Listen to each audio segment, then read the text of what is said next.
Om Shanti, Shanti, Shanti. I'm so happy to be here, to be able to share with you some of the wisdom of the ancient science of body, mind, and spirit that is yoga. I got interested in the science part of yoga while I was in medical school, where I went to my first yoga class and I thought I would have to tie myself into knots, that it would be a strain. But I discovered the path of integral yoga, which is very gentle, very calming, very restorative, very relaxing. And even the simplest movements made such a difference to me as a stressed out medical student. And when I came particularly to the deep relaxation part of the yoga class and got into that relaxed state, I said to myself, this is a kind of medicine. So I decided to study it. And ever since I finished medical school, I've been studying the medical benefits, the health benefits of yoga. I went on many trips to India with Swami Satchidananda to look at yoga. There are whole yoga hospitals where they do research and treatment with yoga. The whole medical community has begun to embrace the science behind the restorative and health-giving benefits of yoga. So I'm glad to be able to share some of these with you. I worked with Dr. Dean Ornish to do a number of research projects showing that it could prevent and reverse heart disease, diabetes, even prostate cancer, and now Alzheimer's. So what we're looking at is a whole lifestyle medicine, and I'll be talking about the lifestyle benefits of a yogic lifestyle in my various sessions with you. So welcome. I'm so happy to share these insights from my own practice and my own experience, and have you benefit from the application of yoga in your life. So today's topic is looking at how yoga works to help prevent and reverse disease, specifically the different systems of the body and how it helps them, and the ways in which we can look at the science that has investigated the sort of mechanism behind the feelings and the experience of yoga itself. So I think one of the most helpful things to do is to look at the 10 systems of the body. Actually, all the different systems of the body work together, but we can sort of see how each component of the body is helped by yoga lifestyle and yoga practice. So first, when we look at the body, the first thing, I think it's easier to remember that in this order that we need structure. So it's bones, it's the skeletal system. So the skeletal system itself is living. We tend to think of the skeleton as kind of stable, but it's constantly changing. People who swing a pickaxe, for example, the bones on that side of the body will be bigger and stronger. So our bones, they respond to their uses. And this is where yoga can come in, because it will systematically bring blood supply through the various postures and actions to all the different skeletal systems, structure within the body. We have about 206 bones, and they discovered the importance of exercise to the health of the bones, most particularly with the astronauts. When the astronauts went out into outer space, they started demineralizing their bones because they didn't have the push of exercise against gravity. And so they had to develop special exercise programs to keep their bones in shape. Well, it's been documented that yoga itself can help with osteopenia, osteoporosis. The regular practice of yoga draws blood supply, and then the body can help fix itself better. So then we got to move them bones, which is muscles, and we have over 600 muscles. And the muscles, again, are very responsive to their use. If you put a cast on your arm and about 6 weeks later take it off, your muscle will be all kind of withered away and less functional from just 6 weeks of disuse. So what we need to do is constantly use our muscles to strengthen them. But it's particularly nice about yoga is that it lengthens and loosens the muscles. When we do active exercise, there's receptors in the muscles called Golgi bodies, which they measure tension, and when we move quickly, if we're doing an active aerobic type exercise or a weightlifting type exercise, we shorten and tighten our muscles. When we do yoga, we lengthen and loosens. So in a way, you could call yoga particularly a joints and glands exercise, because it helps our joints and then it nourishes our glands, which we'll come to in a minute, and it helps to all the different parts of the body, get them in alignment muscular-wise. If you're holding on one particular side of your body, what yoga will do is the yoga postures will work on each side of the body to help balance. So we're talking about muscular strength and relaxation at the same time. You know how much better you feel when you have a good massage. When your muscles are tight, when you're under stress, they send a signal to your brain, ow, ow, ow. When your muscles are loose and relaxed, they'll send a signal to the brain, oh, I'm so relaxed. So we have this difference about the way yoga works. So I tell people if they want to exercise, they should also do yoga to relax at the same time. And we do need that active exercise. We're not active enough as a culture, so particularly we need some aerobics, we need some weightlifting, and we need the stretching and relaxing of yoga to keep the body systems healthy. So the third system is digestion. We need to get that nutrition in, and I'll be having a session on the yogic diet and how it helps with health and healing. But particularly from the yoga point of view, we're looking at quality and quantity of foods, and then the movement of those foods through the digestive tract. If they're optimum foods, they'll give optimum movement through the digestive tract. And the stretching and breathing of relaxation of yoga can help with digestion. They did a study where they put some receptors for your digestive enzymes and hooked them up. And then they came in and stressed these subjects, saying, oh, I'm sorry, the car you parked out front just got towed away. And their digestive enzyme went way down, because when we're under stress, the body sends its energy out to fight or flight and away from digestion. It pulls the blood supply, it pulls the energy, the nervous energy away to get ready for fight or flight, the stress response. So optimum digestion is quiet, meditative, and the body can focus on digestion. So then the fourth system is circulation. So we've got movement, we've got structure, we've got food. Now we've got to circulate it. And so circulation is the heart and blood vessels. And the heart works very hard. It pumps about 100,000 times a day. It's a very hard working muscle. It's just a flat muscle that twisted and turned, became 4 chambers, pumps the blood around. And our blood is, we have about 8 to 12 pints of blood per person, depending on how tall you are.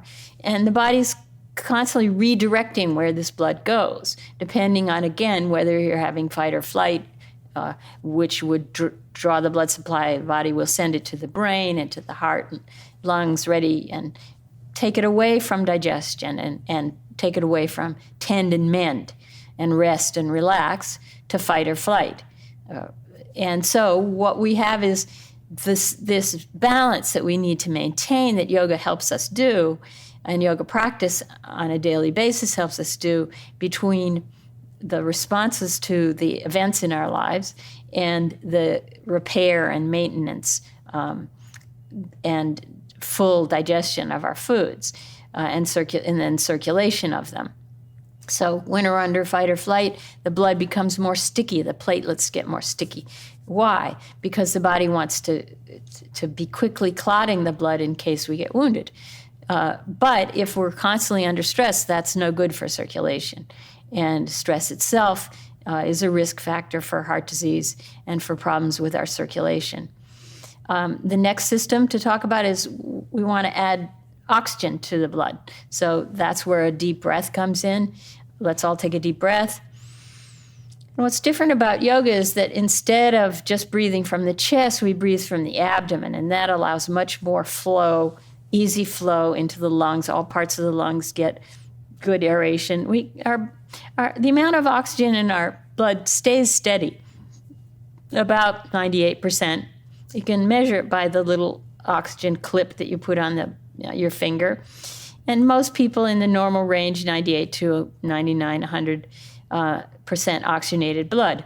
So we don't get more oxygen levels in the blood, but we get them circulated better with our yoga practice. So that's why, and each breath that we take makes the lungs function more optimally in all parts of the lungs. We're less at risk for pneumonia, less at risk for problems with the lungs. And it has been shown to help with problems like asthma, allergies, and so forth. So the benefit to the respiratory system from taking a deep breath, let's all take another deep breath. Take this opportunity to expand your belly and relax. And breathing is the connection between body and mind, because when we're under stress, we breathe fast and shallow. When we're under relaxation, we breathe slowly and deeply. So here's a hot tip. It is impossible to stay stressed if we make ourselves be breathing slowly and deeply, because the body will respond as if it's not under stress. So also alternating the nostrils will balance the right and left brain, which is another way of helping the body to relax. So I'll talk some more about that. But the point is that respiration is a system that is supported and helped by our yoga practice. So the basic theme here is that yoga assists the body in healing itself and maintaining itself. So we work on these systems, we keep them optimal so they can function beautifully. And now we need to direct traffic, so that's the nervous system. So the nervous system, of course, is the brain, and then the nerves coming out through the spine, going out to our hands and feet. And to keep that optimum, again, good circulation. It's one of the reasons diabetics get into trouble with their feet and with their circulation to their legs, is because the nerves get affected by those high blood sugar levels. It's called sugar crush. Another reason to avoid eating refined sugars and following the whole foods diet to help prevent and reverse diabetes. But the idea is that good circulation, the body can fix itself. Even the pancreas can be aided by yoga practice. So there are certain poses in the yoga poses that draw blood supply to the pancreas, that draw blood supply to the hands and feet, and then the body can do better repair work. So it can help with maintenance and repair, prevention, and reversal of disease. So then the endocrine system is the next system, and that's longer lasting. The endocrine means right into the blood, crine, secreted right into the blood. These hormones, which act over time. So our hormones are directions that the body gives to maintain itself in the midst of difficulties. So thyroid hormone, pituitary hormone, adrenal hormones. These various hormones have more long-lasting effects in the midst of whatever the body is faced. So by turning the body in the various positions of yoga practice and by the relaxation itself, we allow the regeneration of any difficulties, again, maintenance and optimum function of these various organs within the body. So endocrine system. Then the next system is excretory. So 1/4 of every heartbeat goes through the kidneys. That's the excretory system. It's constantly filtering and balancing our minerals and allowing the body to clear out toxic elements. So we need to assist that. And yoga practice, again, draws blood supply to the kidneys and the adrenals, which sit on top of the kidneys, and allows, again, relaxation. And when relaxation happens, the body does better repair work to the kidneys, too. And it's a very important aspect of prevention in terms of long-term health that we need to pay attention to. Next is the immune system. In order to fight off invaders, the immune system is well designed to recognize anything that isn't a normal cell. So the immune system gets rid of bacteria, viruses, parasites, any invaders, and it also gets rid of old cells and cancer cells. So you want to have an optimum immune system. that can fight off whatever comes in that the body recognizes foreign. Well, relaxation again plays a role here, because if the body is relaxed, it can produce the white cells and antibodies to the invaders, which are called antigens, and keep the body in balance, help prevent allergies, help prevent infections. Is if you cut your finger, for example, the body will send out alerts, messages to draw white cells there. It'll get a little red and a little swollen because the body's drawing blood supply there, and the white cells will be able to get rid of the invading whatever infection might invade and clear it up and do repair work. So it's an amazing system. Our maintenance department is our immune system, and our lymph system is part of that. Let's all take another deep breath. The lymph, we have 4 times as much lymph as the body, in the body as blood, and it's tiny, tiny channels that are alongside our blood vessels. And the lymph system is really full of these white cells that are part of the immune system. They sit there ready to respond to any emergency. You might have a swollen lymph node for a little while as the body is responding to some kind of chronic challenge. And then the body gets rid of it and then is able to clear it up. So the immune system has this powerful role, and we need to assist the immune system's circulation to get the white cells to where they need to by the various stretches of yoga practice. And every time we take a deep breath, we pump some more lymph. Let's do that again. Take a deep breath. Deep breathing is the most portable of all our yoga practices. It's one that simply activates our vagus nerve, which is the parasympathetic part of our nervous system that is opposite of fight or flight. And it immediately invokes that when we take a deep breath. So we can keep some portable deep breaths with us. We can always keep yoga with us. A few deep breaths whenever we're challenged. So finally, reproduction is the final system to talk about for a minute. It's fun. It's part of life. Keeping that optimally function and in balance is also part of yoga practice. Well, we can really assist the body in having optimum reproduction, optimum fun in that area with a balanced yogic lifestyle. One of the things that happens over time is as people age, it becomes less functional. And this is preventable and reversible by a healthy yogic lifestyle. So now I'll go into more details about the physiology of yoga. Let's all take a deep breath. And settle down for a little bit more information. The other thing that helps activate your parasympathetic nervous system, which is rest and relax, is yawning. So let's all yawn for a moment. When you yawn, you immediately relax because it invokes more of this vagus nerve parasympathetic activity. And so it's good to yawn. I mean, maybe not in certain company, maybe certainly put your hand in front of your mouth, but it's an optimum way to relax you when you're in the middle of everything. Don't feel guilty about doing that.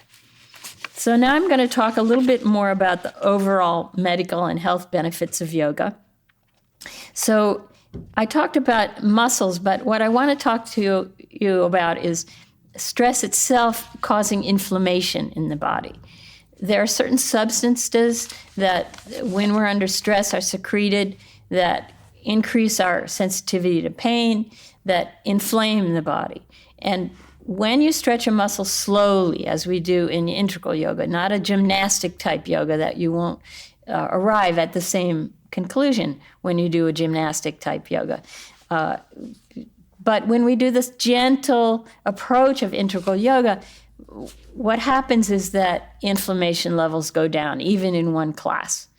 And inflammation, chronic inflammation, is associated with arthritis, asthma, the diseases of aging, such as heart disease, diabetes, cancer. All these have inflammation as a background. So we want to keep our inflammation levels down, but not by taking a drug. If we take a drug as an anti-inflammatory, then the inflammation that is needed as a signal to the immune system to fight an infection or cancer is lost. So, for example, if you have asthma and you take a cortisone to suppress your inflammatory reaction, it will increase your risk of cancer. And various cancers are increased by these various anti-inflammatories that are prescribed. So you trade one disease for another, and we can avoid the risk of that by naturally keeping the inflammatory levels optimal, where they need to be,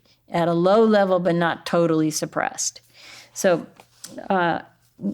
again, when you have a massage, the body feels very relaxed. You can't always afford it or take time for it. When we do our yoga practices, our yoga postures every day, we're giving ourselves a massage. So it allows the body to get the benefits of massage and relaxation itself, which is healing in itself, and then pushes the lymph along, pushes the blood supply along to do the repair work that we need. So in our system of circulation, with the heartbeat, the blood comes with a pulse. You can feel the pulse at different points on your wrist, on your neck, and those arteries are rubbery, and they don't have valves in them. If you cut an artery, it will spurt with the beat of the heart behind it. Then it gets diffused into the capillaries, the small channels, which one red cell at a time goes through the tiny capillaries, giving off oxygen, taking on the waste product of cells, which is carbon dioxide, and then circulating it back up to the heart and lungs to get rid of the carbon dioxide, get some more oxygen. Well, the veins, which bring the artery contents, the blood, after it's given off the oxygen, it comes back to the heart. The veins have one-way valves. They don't have as much pressure. If you diffuse the pressure from the arteries, if you cut a vein, it'll just ooze, it won't spurt. And it'll look slightly bluish because the oxygen, when it's combined with elements that's carrying it, the hemoglobin, is reddish. So the blood in the vein is not blue. If you cut it, it'll still be red, but it's a little more bluish tint. So if you look at your veins on your back of your hand, there'll be a little bluish tint. Well, this constant exchange is kind of like an aquarium. We're as humans, we're little walking aquariums. We have the body is an aquarium. We're able to live on land because we brought the ocean with us. Our blood is salty, our lymph is salty, our fluids are salty, so we have a little ocean within us. And if you've ever had an aquarium, it doesn't work very well if you don't have a bubbler, if you don't move it. So we are not just what we eat, we are what we circulate. And particularly the circulatory system is so benefited by the gentle stretchings of integral yoga. What we're doing is we're getting the waste products of the cells out to the kidneys, to the lungs, processed through the liver, and then we're getting new, good nutrition in from the digestive tract to the cells so they can do better repair work. So our circulation is improved systematically as we go through an integral yoga class to the various parts of the body. And then the lymph flow. I want to mention some research that done by Dr. Gerald Lamole, who is Dr. Oz's father-in-law. He's a cardiac surgeon who when he would operate on patients for clogging of the coronary arteries that feed the heart, when those were clogged, that's the most common cause of heart problems in the United States. The lymph would be all kind of thick and creamy. But when he would operate on people who had just valve abnormalities, their lymph would be very clear. So he wondered if sort of dense lymph contributed to this blockage of the arteries that feed the heart. The common problem in the United States, that people have bypass surgery or stents put in. And so what he did was, in animals, he cut the lymph around the heart, and in 3 weeks, their heart arteries, their coronary arteries, were blocked. So that's how important the lymph is to keeping our arteries flowing. Let's all take a deep breath. And we pump some lymph around the heart, particularly. And that's very important, because then when the lymph is pumped, the white cells can get to where there's any problems in those coronary arteries that feed the heart and help to prevent blockages, reverse blockages. So we really need this lymph flowing, and it doesn't have a pump behind it. It only moves by muscle movement. It moves when we exercise, but it systematically moves when we do yoga practice. That's the beauty of doing yoga. We systematically get the lymph flowing where it needs to go. Then directly, a yoga class will lower our blood pressure. So over time, high blood pressure makes the arteries stiff, and when they're stiff, they can't provide the kind of, again, nutritional flow of nutrients, and the arteries can't get the nutrients to the tissue, and then the veins can't remove them in an optimum way. So we get sluggishness, and over time it's hard on the heart if your arteries become stiff. So the heart rate goes down with the yoga class, so it gives the heart a chance to rest from all that work it's doing all the time. And as it rests, it can do easier repair work. So that's another reason to do that. Respiratory rate. Again, the link between the mind and how fast we breathe, I mentioned that by slowing down the breath, we can quiet down our minds, and that will keep our stress levels low. Just simply deep breathing, except when you're going through a tunnel, don't deep breathe then. But otherwise, deep breathing can be useful in almost any situation to calm you down, to keep calm and carry on in the optimum way, to keep calm and in the midst of anything. So then there's something called LDL small particle cholesterol, which is the more damaging type of cholesterol. And that level is related to stress, that when we're under stress, the liver doesn't process the cholesterol in the same way. And because the blood supply is needed to be available for fight or flight. So then what we want to do is, by quieting the body down, it actually lowers cholesterol. They did studies in race car drivers before and after a 2-hour race. Their cholesterol bumped up 50 points just in 2 hours. That amount of stress can affect the level of cholesterol, which is kind of a waxy, thick substance that is needed at certain levels. The liver makes enough. If we don't need any from our diet, the liver will make enough. But if we're eating too much from the diet, or if we're under stress, these levels can gradually build up in the blood, and they can cause blockages and damage. So we want to avoid that. The next is rebalancing of our alarm system. I talked about the sympathetic nervous system. We have the central nervous system, the spinal cord, and then alongside it, outside the vertebra, is something called the automatic, or used to be felt to be automatic, but now we know it does have a connection to the mind. The parasympathetics come out through the neck. They are nerves alongside the spine in the neck and the low back. And then the sympathetics are in the mid-back. The sympathetics go right to the adrenal, and when that alarm system is triggered, they'll produce adrenaline in the blood. And the effects of adrenaline are what we call the stress response, the fight or flight, or should be called freeze, fight, or flight, because the first thing we do is freeze, try to figure out what's going on, and then get ready to run or fight. And there's a whole response that happens in the body when this is triggered. About 80 to 90% of illness is stress-related. Directly, direct effects of stress, and also the unhealthy lifestyle choices that we make when we feel under stress. So that combination can lead to illness, dis-ease. You start with a natural ease, the body can put its toe in its mouth, we're completely flexible, and then over time, the body becomes rigid. So the definition of stress is any change to a system will induce stress, whether it's a good change or a bad change. That's the amazing thing, is that not just bad events create stress in us. Good events do too.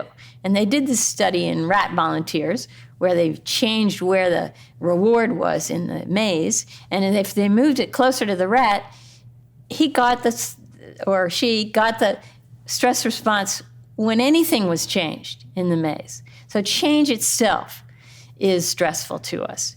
And what's the definition of life? Change. So what's the definition of life? Stress. So we're going to have stresses. We wouldn't want life without stress, then it'd be flatline. Stress can be healthy and keep us happy. We get happy when we experience change. But it still can be distressful if we respond to it with too much stress. So what we want to do is not allow stress to build up to the point of distress, to keep the body relaxed in the midst of change. Well, the stress response itself is the body trying to help. In a way, that's what happens. One of the things that happens when we're under stress, the pupils dilate. Why? So we can see better. We have round eyeballs that can move very easily and see all around. And when the pupils dilate, we see better. So when we're anxious or stressed, our pupils dilate. And so if you're on a date and the person you're with has big dilated pupils, you know they're very interested in you. Or they're on drugs, one or the other, because drugs can make the pupils dilate too. Anyway, that's the body trying to help us. Our shoulders draw up and tighten when we're under stress. Why? So we can appear bigger to our enemies. So what you want to do is reach back behind for a moment and check out your neck muscles and your shoulder muscles and ask yourself, are they any tighter than when you were a kid? If so, that's stress buildup. And that's where yoga practice can help a lot, because this gentle stretching of the hatha and the asanas themselves, and then the relaxation of breathing and deep relaxation and meditation can get us back to that natural, flexible state, the relaxed state that we started with before stress builds up. Our muscles get tight when we're under stress. Our hands, palms get sweaty and slippery, and we get sweat under the arms. Why? So that we can slip away from our enemies. That's what the body's trying to do, slip away. So rather than cover up all that with deodorant or antiperspirant, whatever, what we want to do is get to that relaxed state and maintain that relaxed state on a regular basis. It helps to prevent this. And not be annoyed by it. Just see it as a message that your body is giving you about what needs to go on in life. When the digestive tract shuts down when we're under stress, we can get diarrhea. Why? Because the body wants to be light in order to run. So we get the runs before an exam or whenever we're nervous, so the body can be lighter to run. As I mentioned, the platelets get more sticky, the blood gets more likely to clot, the blood pressure goes up. All these side effects of stress, the side effects are from adrenaline and from cortisol over a long period of time. Short-term stress leads to higher levels of adrenaline or epinephrine. Long-term stress, higher levels of cortisol, which is anti-inflammatory in the beginning, and then after time actually increases risk of inflammation as its levels desensitize the body. So higher cortisol over time leads to larger amount of fat in the belly, which is associated with asthma, depression, cancer, heart disease, and Alzheimer's. So what we want to do is really be alert that over time, packing pounds on around, especially around the belly, packing pounds in general makes the heart have to work harder and other systems not work as well. The immune system doesn't work as well when we're overweight. So as a culture, we need to pay attention to this and make healthier choices. And the beauty of integral yoga is it gives us a number of tools that can assist in that process. Not just diet, but other tools that help keep us more relaxed, to help make healthier dietary choices. And to keep our adrenaline lower and our cortisol levels lower, optimum. And they're available when they need to, but not overextend ourselves. So then increase relaxation hormones. The relaxation and pleasurable hormones are increased. Even in one class, our adrenaline goes down, our cortisol goes down. And that's the beauty of doing integral yoga on a regular basis. But our relaxation hormones go up, and they are endorphins, which are our natural opiates, which the body produces when we're happy. When we laugh, let's all laugh, ha ha, ha ha, let's all laugh. When we laugh, ha ha ha ha, pretty soon we make endorphins. And endorphins are 100 times more potent than morphine, which is why laughter yoga works so well. And smile asana, the simplest form of yoga, is to smile. It takes 37 muscles to frown, only 19 to smile. It's our natural state is to smile. Babies smile in the womb, and after they're born at age 2 days old, they'll turn more to see 2 dots in an upturned curve than 2 dots in a straight line, which is why Amazon has an upturned curve on their logo and Nike has an upturned curve on their logo. We're naturally drawn to smiles. It's our natural state to laugh. Let's all laugh, ha ha ha ha. Even a little bit of laughter, even fake laughter will work because our body will think it's happier. Well, even one yoga class will increase our endorphins, which are natural painkillers. And morphine is the big guns in the emergency room for pain. We have our natural painkillers that we can produce when we do even one yoga class. Our endorphins will go up. So our natural opiates. Serotonin, which is the hormone of tranquility, it's produced when we're tranquil. And it's what the tranquilizers increase amounts of. Unfortunately, many tranquilizers don't work that well or have side effects. And so what we can do is we can, even with one class, we can increase our serotonin, which is very important because as we feel more tranquil during the day, we'll sleep better at night. And sleep is very important for a healthy lifestyle. But melatonin, which helps us sleep, is made from serotonin. So if you hadn't had a happy, tranquil day, it's hard to sleep at night because it'll be harder to make melatonin. So we make higher levels of melatonin just from one integral yoga class, as well as the serotonin. Dopamine is our hormone of joy. It lights up when we're happy. Even new pieces of information make dopamine light up. The thought of cupcakes make dopamine light up in our brain. Our reward center lights up whenever we think of something that brings us joy. But unfortunately, a lot of these things that are short-term joy are long-term pain. Excess sugars, for example, excess of many other things in our culture, in our lifestyle. So we can naturally get in touch with our inner joy through our yoga practice. Even one yoga class will increase our dopamine. And the nice thing is that eventually the healthy lifestyle will become more and more attractive to us because we're feeling natural joy.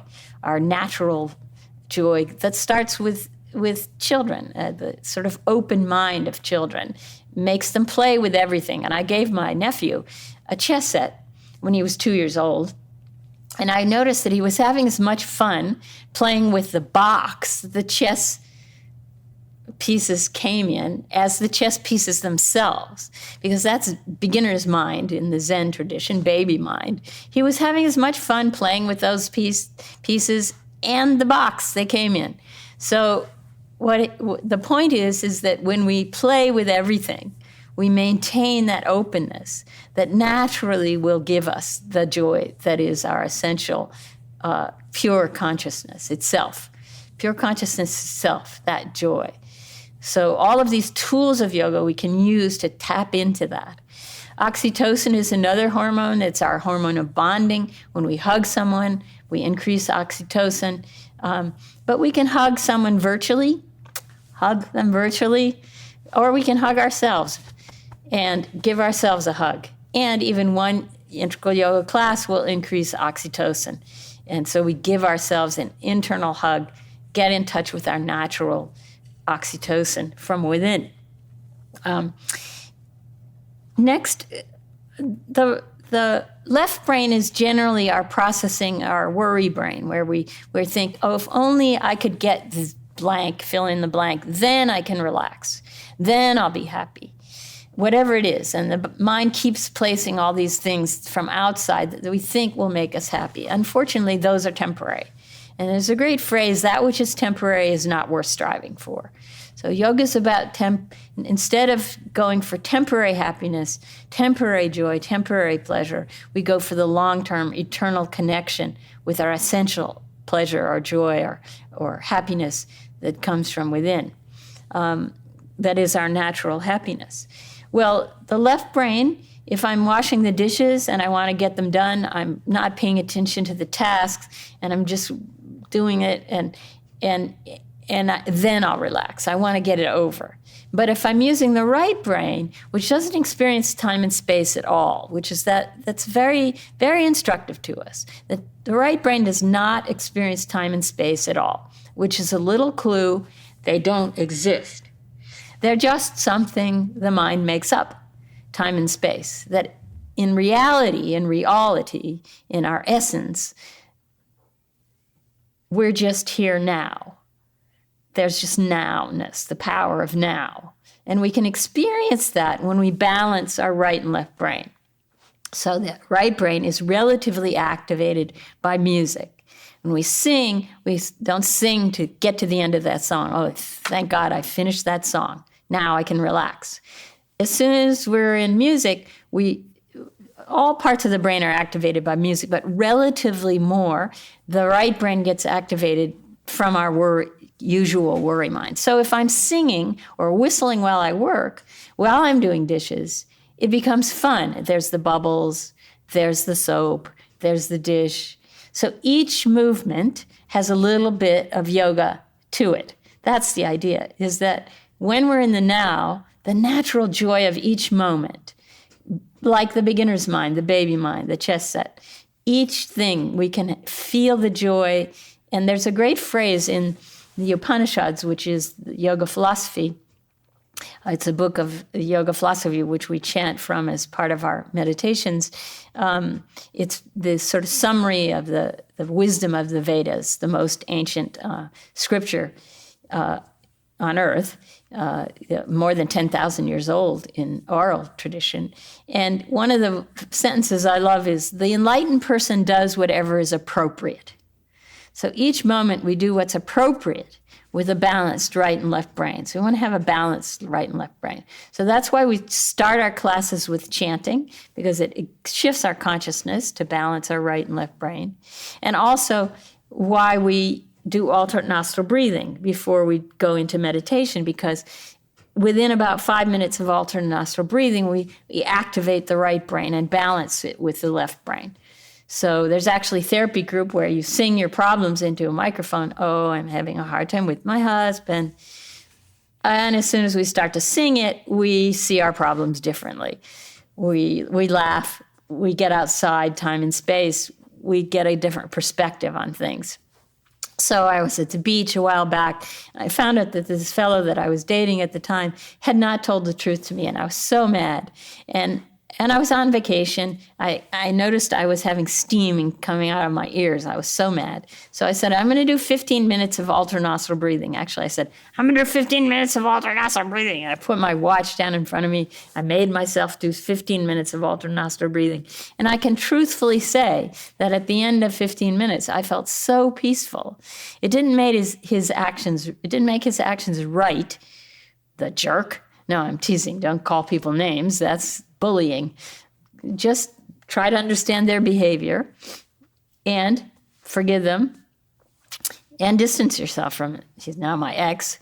And so the idea is that you don't have to have your disturbed peace by someone else's behavior. You don't have to dis-ease yourself. We don't have to disease ourselves because of somebody else's choices. And these alternate nostril breathing is a great tool to help with getting perspective on problems and calming the mind, and regularly calming the mind to that state where you can feel the peace. What the Buddhists say, the universe is made out of basic goodness. Basic goodness. So we feel that basic goodness. When we feel that, the whole body relaxes. The mind gets quiet and we feel essential peace. We can bring peace to a problem rather than expecting a problem to solve itself from the outside. We become more effective in helping solve that problem. It's like happiness. You can't pursue happiness because then you're in the pursuit. You're not in the happiness. Happiness comes from the root happening. So in order to be happy, we have to be in the happening. That's where the juice is. That's where the happiness lives. If we keep our mind in the present moment, that's where the golden happiness lives, the golden present. And so alternate breathing can help us get in touch with that happeningness. So that is sat, that is peace, that is beingness. So we can experience ourselves as Satchidananda. Sat, beingness; Chit, being aware of, consciousness; Ananda.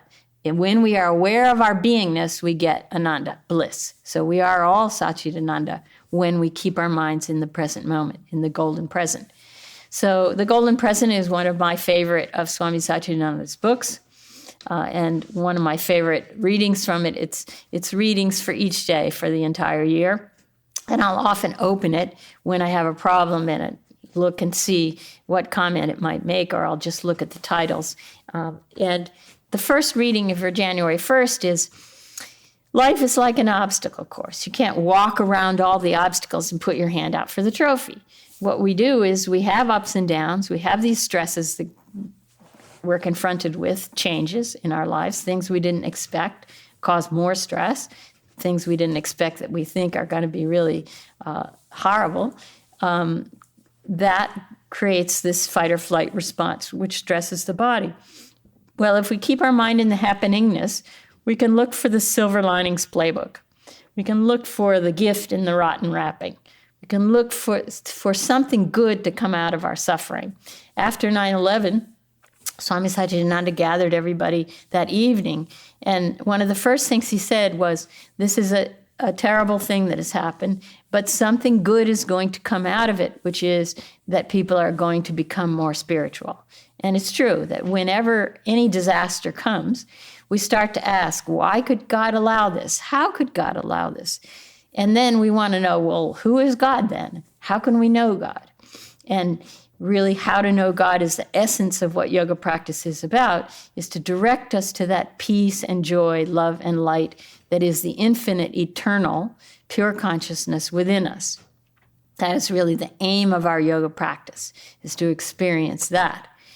And when we balance our right and left brain, we have a chance to go deep and experience that.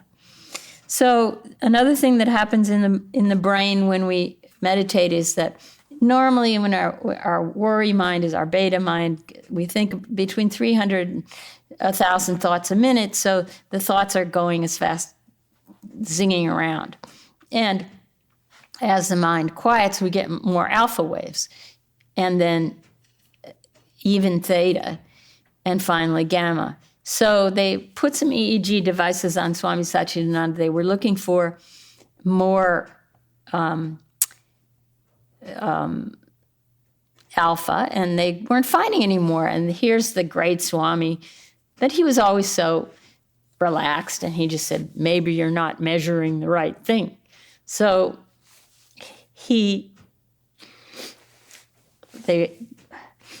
while he was sitting there, they switched to theta, which is next to deep sleep, theta, which he was in with his eyes open and talking, which is basically very difficult. So that's the state of what's called samadhi. Sama means maximum, ji means meditation. So when we're in touch with our maximum beingness, our Satchidananda, then the mind becomes so relaxed it gets reflected in our EEG. There's something called EEG synchronicity, where all the parts of the brain start to have more communication. Again, when we do alternate nostril breathing, we prepare ourselves for this. And then as the mind is quiet in meditation, all the parts of the mind start to communicate better. And there's only one other state in which that happens, and that's orgasm. So something to look forward to in this deep meditation. It feels great. It's not physical. It's beyond physical. It is the state of ananda, or bliss. That blissfulness, that happeningness, that is our natural-born happiness, that is the aim of our practice, and then the maintenance of that bliss, that happiness, under all conditions, is yoga practice in life. So then the act of meditating changes the shape of the brain. It actually increases the size of the prefrontal cortex. The left prefrontal cortex is good decision-making. It's the part of the brain that's smallest in teenagers, which is why we need to teach our children and our teenagers particularly to meditate. It's good decision-making. It's our governing body. It's what alcohol poisons, and so you see people making all kinds of bad decisions under the influence of alcohol. And this part of the brain increases in size when we meditate. And the gray matter itself, which is the ability of the brain to think, increases when we meditate. So we're actually giving the brain a rest. Something called neurogenesis happens. The brain actually makes more nerve cells and fixes itself. It's really important for our brain health to have silence. Music helps because soft and quieting and uplifting music and chanting can really help to rest the brain. But silence is the best because that will even more regenerate the brain's capacity to heal itself. And something called epigenetics happens, that our genes express according to and influenced by our lifestyle. So within 3 months of a healthy yoga lifestyle, over 500 different genes get affected. The genes that are promoting heart disease and cancer are turned off. The genes that fight heart disease and cancer are turned on. This is the new science of epigenetics. Also, the telomeres are fixed. At the end of our chromosomes, which are our cells are constantly divided, and after time, our chromosomes can become frayed at the ends, and that's where wrinkling and aging takes place. And this is reversed by yoga practice because the telomeres reverse this fraying, and we have more telomerase, the enzyme that helps fix the ends of our chromosomes, by our yoga practice within 3 months of regular yoga practice. And we can even increase the speed at which the brain works. That's IQ. We can increase our IQ. Instead of losing IQ points as we age, we can increase IQ points, which is more fun because, once again, the brain really likes to learn new things and likes to be used, but it has to have rest periods too, and it has to have ability to cleanse itself. When we deep sleep, the brain cells actually shrink down a little. There's lymph in the brain that sweeps out the toxins, and this can help prevent aging of the brain and Alzheimer's. So that's the only kind of brainwashing we want, is that at night our brains shrink down a bit and then clean house, which is why deep sleep is so important. Having a regular bedtime by 10 o'clock at night is recommended, and then waking up at the same time every day as much as possible. Shift workers, people who have to change their shifts or work at night, have poorer health, partly because it affects their sleep. So they have to pay more attention to sleeping and healthy diet too if they are doing these functions. So let's all take a deep breath and stretch for a minute. We're almost finished with this beginning exercise and looking at the health benefits of yoga, but we'll go on for a bit more to talk about specifics within the yoga class. I want to go through each step in what makes integral yoga so nice, and that is that there are many yoga classes, all different types. Everybody puts their influence And when I first went to India in 1974 with Swami Satchidananda, actually it was hard to find where yoga was being practiced. It wasn't as honored, but the Westerners got interested, and now it's everywhere. The Prime Minister on the International Day of Yoga, which is June 21st, taught an outdoor yoga class to 35,000 people at once. And many of the politicians were going on TV and saying, I got up early and do yoga. And the Prime Minister said, why don't you do that every day instead of just for International Yoga Day?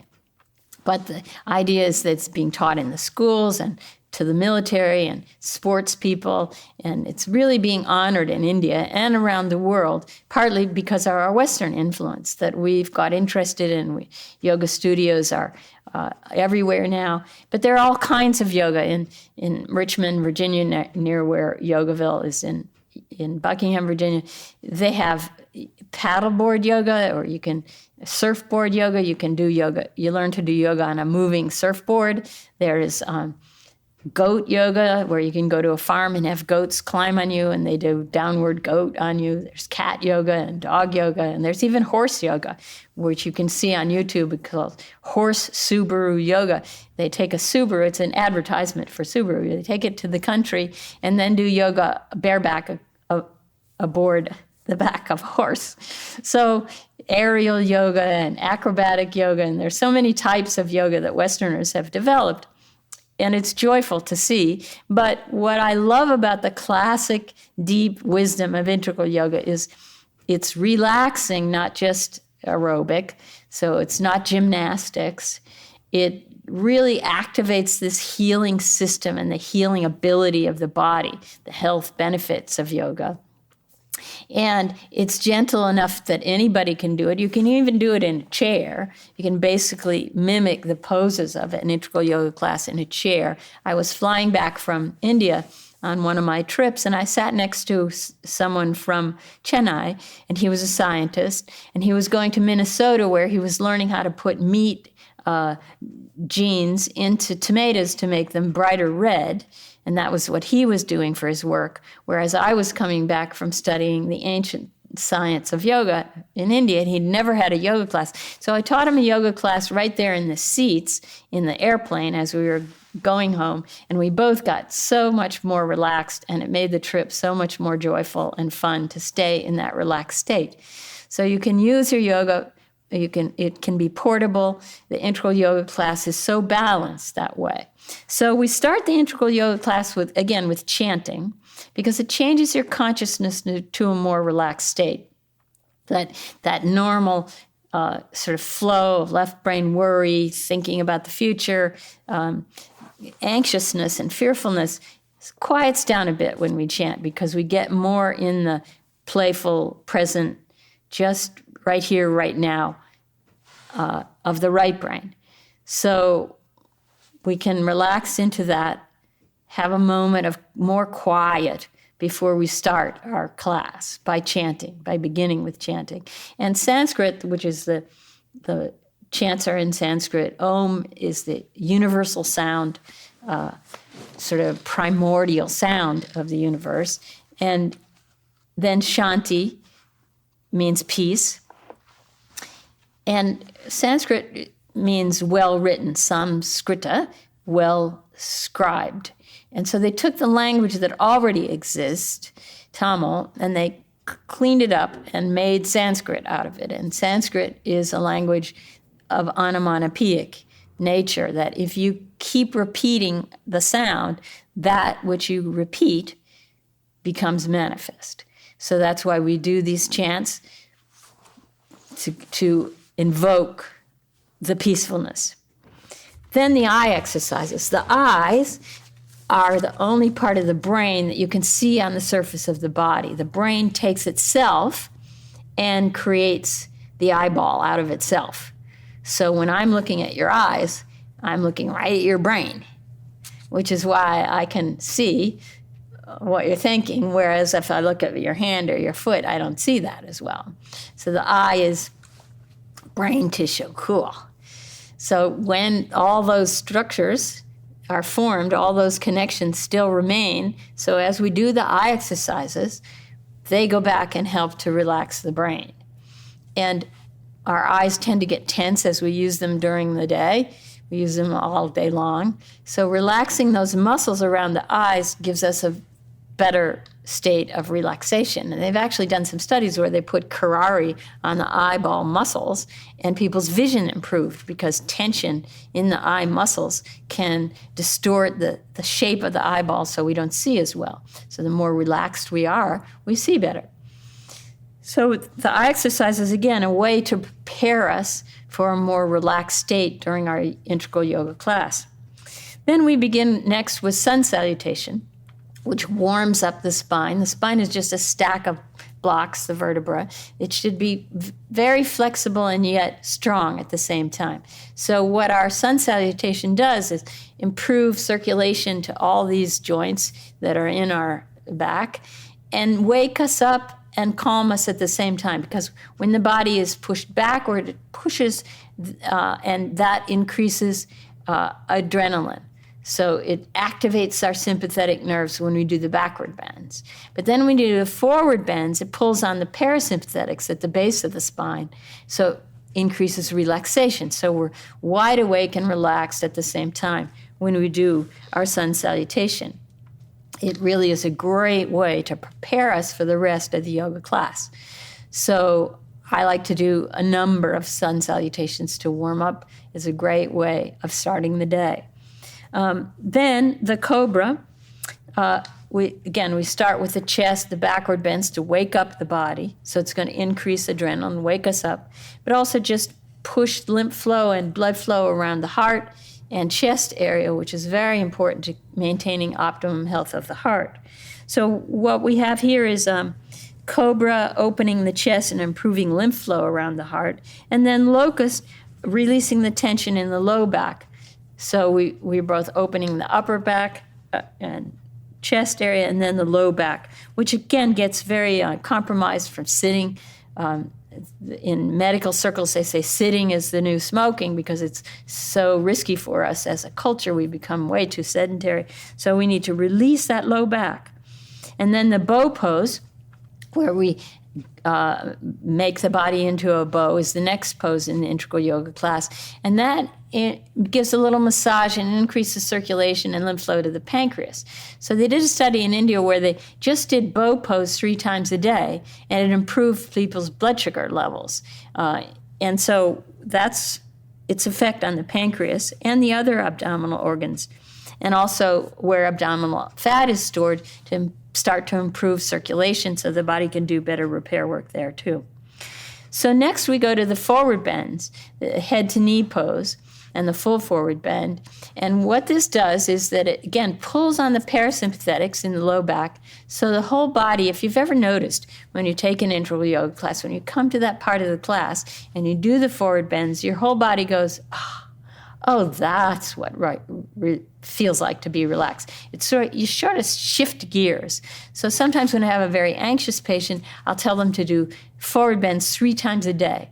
And what it does is just by moving the body in that posture activates this balance in the nervous system toward a more relaxed state. So then we've moved the body backward and then forward, and now let's turn it upside down and drain, and that's the shoulder stand. So the shoulder stand is called all members pose because all the members of the different parts of the body get benefited. It will drain your lymph. It will drain the blood supply more toward the upper body, so it helps with repair in the thyroid and the brain. And so they did a study where they actually looked at thyroid function and shoulder stand, and they showed and documented in blood tests that shoulder stand helped thyroid function. So that's the nice science that can support these ancient recommendations. It helps with complexion and hair health. And after we do shoulder stand, and if you can't do a full shoulder stand, you can put your feet up against the wall and get many of the benefits. And then the fish pose to release the neck, going in the opposite direction, again, opening up the chest. Now we've moved the body backward and then forward, and now side to side. What we're going to do is push the blood supply through the kidneys, and they're working hard all day long. So this helps to massage them and clear them out. And it relaxes you because on top of the kidneys, which are in the mid-back, shaped like little kidney beans, sit the little cap, which is the adrenal gland. And it's producing the adrenaline and cortisol and many other hormones. And so it gets a massage and benefit by this pose as well. So spinal twist, very important to relax the body. Then the balance poses, the tree pose, and for example, if we do balance poses regularly, our balance improves, and it helps prevent falls in people as they age, so that's important. And finally, yogic seal, where we cross the legs and move forward again, pulls on those parasympathetics to prepare us for deep relaxation. So again, the whole body goes, oh, I am more relaxed. And deep relaxation is like the dessert of a yoga class. It takes advantage of the body-to-mind connection and then the mind-to-body connection. If you tense up your muscles first and then release, the body says, oh, that's what it feels like to be relaxed. So let's all do that. Tense up all your muscles in your face, and then relax. Let's try it again. Tense up, and then relax. And what that does is prepare you for then the mind-to-body connection. If you have a rubber band and you pull it and let go, it's more relaxed. So we tense up systematically in deep relaxation, and then we let go, and then we use the mind-to-body connection. We don't move the body any further, but using the mind-to-body connection. So if you hook up some sort of register devices on your thumb and say, my thumb is getting hotter, my thumb is getting hotter, you can make your thumb get hotter in about 6 sessions. Most people can do it. So that's how powerful the mind is. And what we're doing here is we're training the mind to then be able to go through the body and assist the body to heal. So assist the body to relax even further, to let go of the body a bit more, to prepare us for directly letting go of the sort of pony path that the thoughts go round and round in our head, to direct them more toward quiet stillness, to feel our essence of pure consciousness within. So that's the aim of our guided relaxation. It's like dessert of the yoga class. So we're ready for dessert when we do deep relaxation. Send the mind through all the parts of the body, let them relax more fully. And finally, bring the awareness to the space between the eyebrows. And that's where, in traditions of various cultures, the infinity sign means that's where our connection to infinity takes place, pure consciousness being infinite. So as we finish up our deep relaxation, we then center the mind right there. As we center the mind right there and quiet it down, first we center on the breath and we notice the breath as it comes in and out through the nostrils. Then we quiet and look at the thoughts that come and go, just noticing the thoughts that come and go. And finally, letting go of even the thoughts, begin to connect up to the part of our mind that is the witness, that it doesn't change. That's the same witnessing everything that we had always with us. As a child, we noticed everything. As an adult, we notice the body changes, the mind changes, but this witness stays the same as the witness, as the essential witness. That's the spiritual, eternal part of ourselves. So after we finish the deep relaxation, then pranayama helps us get even more quiet in the mind. So Dr. Pranayama, on call 24/7, no copay. Dr. Pranayama helps us to heal. Let's all take a deep breath. So the simple 3-part breathing, where we start to move the belly instead of just the chest, is the essential first step of being aware of yogic breathing. And again, that we're normally exchanging about 500 cc's. If we exhale fully and then inhale with the belly, we can take in about 3,700 cc's, 7 times as much exchange. But it doesn't increase the amount of air, our amount of oxygen that the blood is carrying, but it increases the circulation to all parts of the lungs, so this exchange is much more easy. And then it circulates the lymph and the blood supply as well. And there are stretch receptors in the lungs that when we take a deep breath, fire a signal to the brain that immediately fire a signal to activate the vagus nerve. And what stays in Vegas. It relaxes us, the vagus nerve, not vegas. But the vagus nerve is the largest of the parasympathetic nerves. And when we activate it, it relaxes all the muscles in our body. So let's try it. Take a deep breath. As soon as we do that, we feel more relaxed immediately. That's called the Herring-Brewer reflex. When we take a deep breath, there are receptors in the lungs that fire a signal to the brain that activate our parasympathetic activity. So we can stay relaxed in the midst of stressful situations, stay relaxed wherever we are, simply by deep breathing. So I had to give a lecture out in San Francisco, and I was flying from Virginia.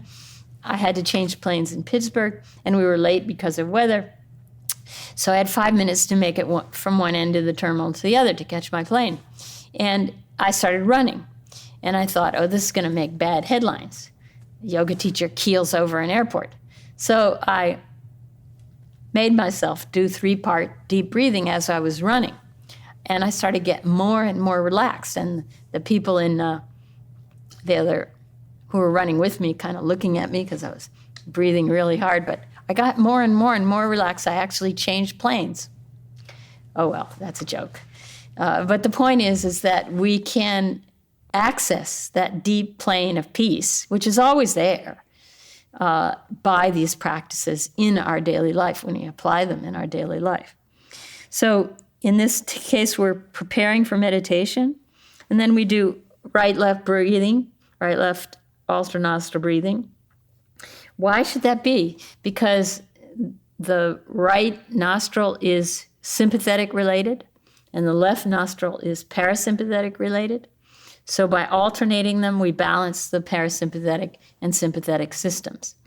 It goes right back into the one hole back behind the nose, but the different nerve supply has a different effect. So that's why the different alternate nostril breathing is so useful. The bellows breathing, Kapalabhati or Bhastrika, can wake us up. Alternate nostril breathing cools us and calms us down. So I like to do a combination in the morning to wake up and be perfectly calm. It goes like where we're doing a bellows breathing and alternating the nostrils. And I developed this when I used to be an ER physician, and I would be called in the middle of the night, and I'd do that on my way to see the patient, so I'd be perfectly awake and yet perfectly calm at the same time. So the idea is that we can use these different kind of breathing exercises to assist us when we feel too anxious. Do some more alternate nostril breathing. When I used to live in Charlottesville and we had long lines at the post office to mail something, I'd do alternate nostril breathing while I was waiting to mail my package, just quietly shifting one finger from one. And I'd get more and more peaceful that when it finally came time to mail the package, I almost felt like saying, can I just stay in line for a little bit more? Actually, I didn't say that, so no. But the idea is that if you're in a board meeting, and they call them board meeting because everybody's bored, you can quietly make yourself calm by just a little bit of alternate nostril breathing. If you're stuck in traffic, instead of road rage, you do alternate nostril breathing. It can really assist you as you go through your daily life to maintain your ease, to prevent dis-ease. So breathing exercises will really prepare us then for meditation. And we're all meditating all the time. On what is the question? Yes, those 300 to 1,000 thoughts a minute are just snapping us away. They're habit patterns. So in yoga, we try to look at and analyze our thoughts. Which ones get us in trouble? which ones are good for us, and then ultimately quiet down the mind enough so that we feel our connection to source.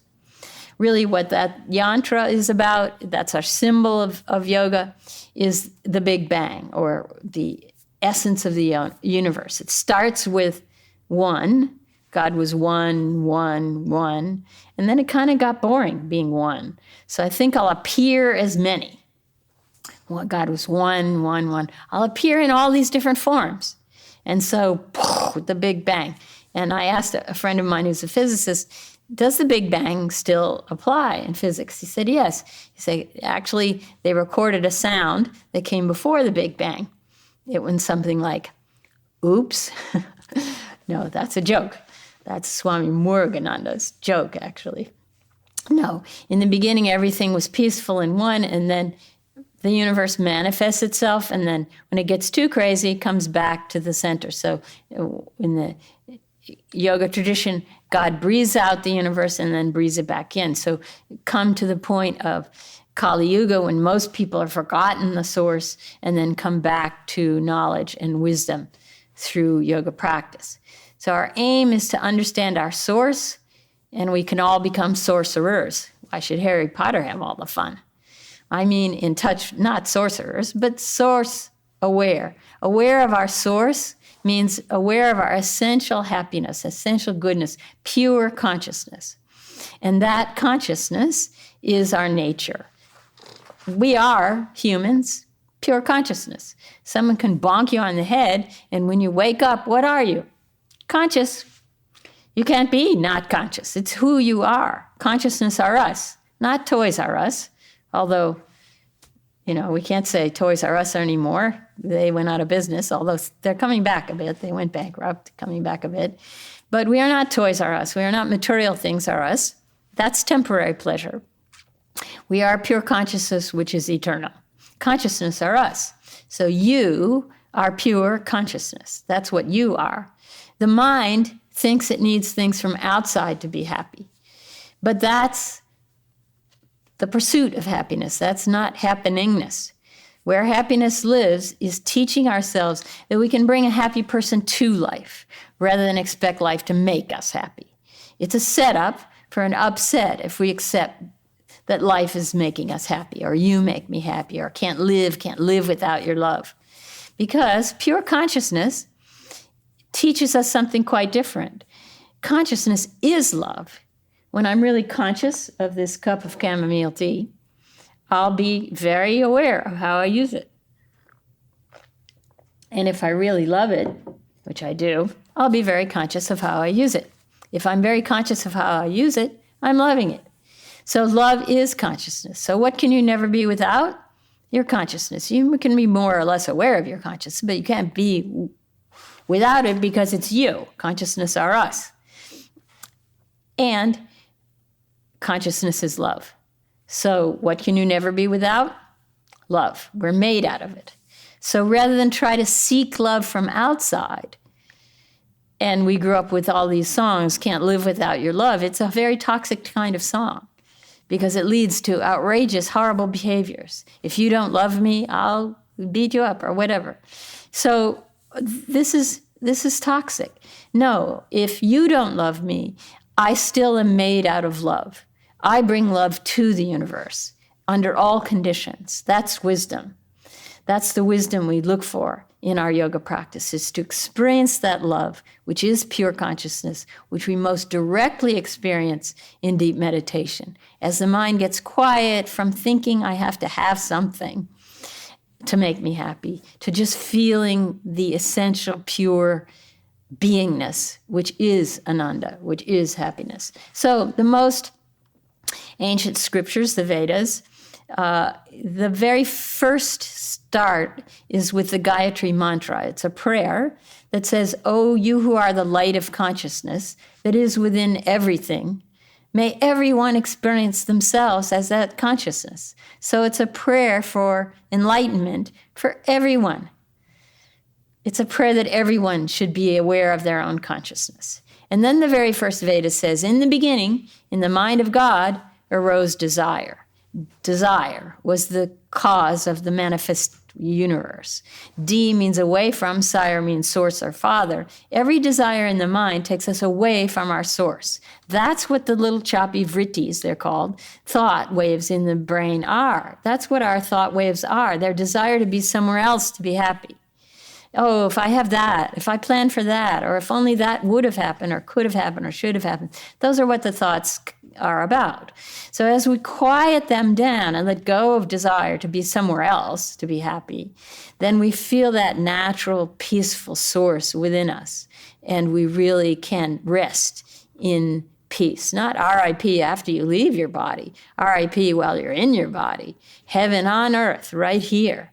We can rest in that ease and peace, and that helps prevent dis-ease, the root being desire. So we can't get rid of all desires out of your mind in the beginning. So you just say, I'll replace the desire that I should get some person, or I should get some career, or I should get some job or something. That's all temporary. No matter what you get, if it has a coming, it will have a leaving. And that's the problem, is that it will always have that leaving, and you'll have to deal with it again anyway. So how can we get that permanent ease, that permanent peace? We already have it. And that's what in the Wizard of Oz, at the end, Glinda the Good Witch says to Dorothy, "You were home all along, Dorothy." And that's the piece of wisdom of yoga, is that we have home within us. Ho-om is within us. And Glinda was saying that because Frank Baum, who wrote The Wizard of Oz, was a student of yoga. And those various paths of yoga were represented by the characters on the Yellow Brick Road. And the yantra represents that too. In the center is the source, and then it manifests in all these forms. But there's some little openings on the side, 4 little openings. Those are the different paths that go back to the center. Karma yoga, jnana yoga, bhakti yoga. We use these different practices to go back to being in touch with our source that never leaves us, that is our pure consciousness, that we can't be without anyway. So we were home all along, and we are home all along as that essence, as that pure essence of love. So rather than sing, I can't get no satisfaction, you can't get no satisfaction without sat. You can't be satiated without sat. Sat is our aim, and we are already that sat, that beingness, that essence of pure consciousness, which is beyond the physical, which is the eternal portion of ourselves. So I had a friend who had a near-death experience. She got cerebral malaria, which she picked up malaria in India, and she came back, and she was in a coma for a week. And when she had a long near-death experience. When she came back into her body, she said it was like putting on 2 tight pantyhose, that who we are is a radiant being of light, And we're having a temporary experience in our recreation vehicle of the body. The body's like a mini RV. It's got headlights, kitchen, trash compactor, wheels, horn, honk, honk. It's just a little mini RV that the soul, the eternal self, is riding around in, and doesn't require gas, produces gas. So we want to keep our bodies optimal so that we can have this experience of the eternal. The mystical poet Rumi said, God was a hidden treasure and desired to be known in all these manifest forms. So both the manifest and the unmanifest are God. As we see them more and more purely, we see God in everything, in every minute, in everything. We see the essence of beingness that is behind everything. So we look through the masks, or through the stories. We are not our story. We are not our mask. Persona, person, means mask. We look beyond that which is temporary to that which is eternal. And all of these practices of yoga are to experience love and to be able to share and care that love with everyone. So there are many things that we can do in yoga lifestyle, but the deepest is meditation. And the idea of meditation is to quiet the mind, maybe from 600 thoughts a minute to 550 a minute, So we feel underneath the waves of desire that peaceful essence of who we really are. And to notice our visualization and imagery, we can apply the mind and focus it on whatever we do to be more effective. So we can notice what we're doing with the mind as we go through our day. We can maintain our state of meditation under all circumstances and have meditation be a kind of medication under all circumstances. So finally, I just want to say they're on the phone. You can get the golden present. There's an app called The Daily Guru, which you can download for free from the App Store, that has a teaching and a reading for each day, so that you can look up the teachings of Swami Satchidananda. Also on YouTube, hundreds of YouTubes of Swami Satchidananda, where he talks about the various aspects of yoga, where you can apply these teachings into your daily life and maintain a state of love under all circumstances. And Abraham Lincoln had a beautiful quote. He said, "I don't like that person very much." He said, "I have to get to know them better."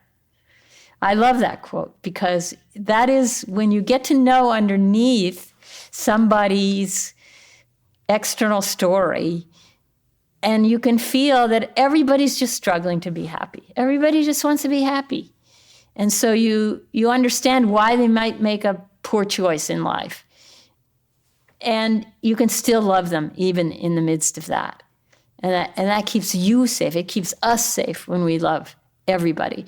And I had to go on a trip with someone from Yogaville who I didn't like very much. And I thought, oh, this is going to be bad. Hours in the car with this person. So I decided I'm going to act like I really like this person. So I just asked lots of questions. I found lots of stories. I just acted like I served this person. I served her more and more. And at the end of the trip, I really loved her. And I still do. And so we can see how the mind tricks us into getting a sense of separation. Swami Satchidananda gave a talk at the Cancer Center in Charlottesville. He went up to the board and he wrote the word illness on the board, and then below it he wrote the word wellness. And he circled the I in illness and then the we in wellness. And he said, well, that's my talk. And that's it. When we feel isolated, then we get diseased. It is the number one cause of illness, is social isolation. And when we feel we wellness connected under all circumstances, then we maintain our wellness. But when we're alone, we don't have to be lonely. We can be all onely. Rather than feeling separate, we can still feel connected to our source. And that provides safety in the midst of any kind of distancing that we feel. Mother Teresa said loneliness is the poverty of the West, and it's deeper poverty than the material poverty in the East. And it's true. You see happy people living with very little, and you see people living with a lot who are unhappy. So it's not the external circumstances that create our happiness. It's our attitude toward them. We want to work for the happiness of everyone, the welfare of everyone, and at the same time not lose our peace in the midst of trying to make a more peaceful planet, not lose our health in the midst of moving toward this. What's the worst thing we can do to someone in prison? Put them in solitary confinement.